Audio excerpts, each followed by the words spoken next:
Gentlemen, my name is Guy Boyling and I am a civil celebrant. And I would like to offer you a warm welcome today as we join together to honour and celebrate the life of Howard Walter Edbrooke, known to many as Eddy. Before I begin this tribute and appreciation of his life, although I didn't know Eddy myself, I had the privilege of spending time with his wife Joan, daughter Wilhelmina Wills, Jan and Glyn, and they shared with me many wonderful stories and memories of his life. At times of bereavement and loss, no matter what our beliefs, we all find comfort from the place we call heaven, our little piece of paradise which we find when we pass to the other side. And we all have our own personal view of what it will be like when that doorway opens for us. But heaven doesn't have to be the unknown void above the clouds.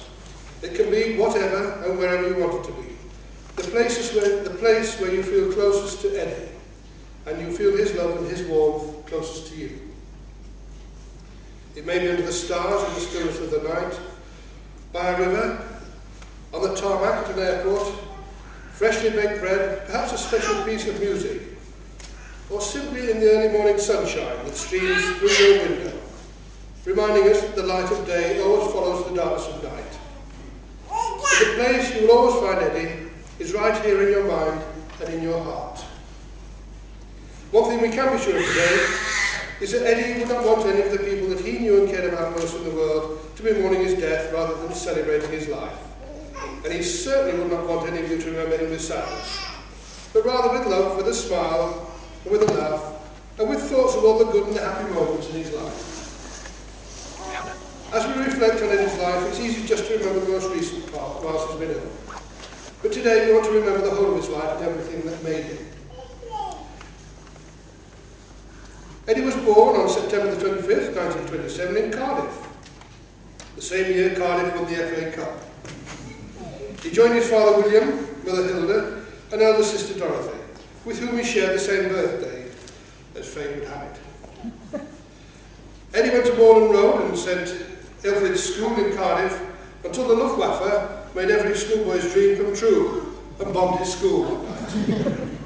He overcame this curtailment to his education and managed to leave with a Central Welsh Board certificate. Despite coming from two generations of train drivers, his interest in flying was stimulated and he joined the Air Cadets. While still underage, he tried to join the RAF when he was 16, but his mother found out and stopped it.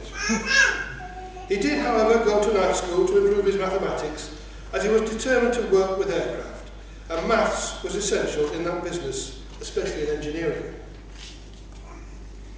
When he reached the correct age in the last few days of the Second World War, he did not hesitate to pursue his chosen vocation, and spent his national service in the RAF as an electrician, staying on for an extra year. The sergeant had quite a few Welshmen there, so he chose another nickname for his latest member, and Howard, instead of being known as Taffy, was christened Eddy, due to the Edbrooke name. He was always known as Eddy ever since.